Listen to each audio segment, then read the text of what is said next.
Hey everyone, in this video I'll show you how to make a stand and please donate. But before that, please don't forget to leave a like and subscribe to this channel. So without further ado, let's start. Go up to one which is currently unclaimed, then you can just hold E and then it's going to claim it. Then once you've claimed it, you can have the area for donation buttons. So to customize the text, run up to it again and hold E or click the E.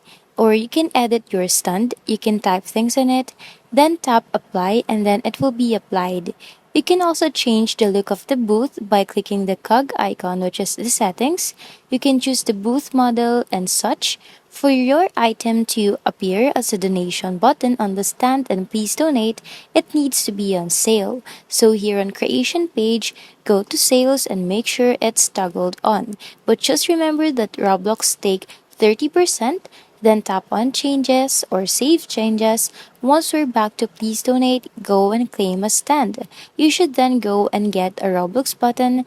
And if you want multiple buttons, all you need to do is create multiple game passes. So that's all for this video. Thanks for watching and I'll see you on the next one. Bye!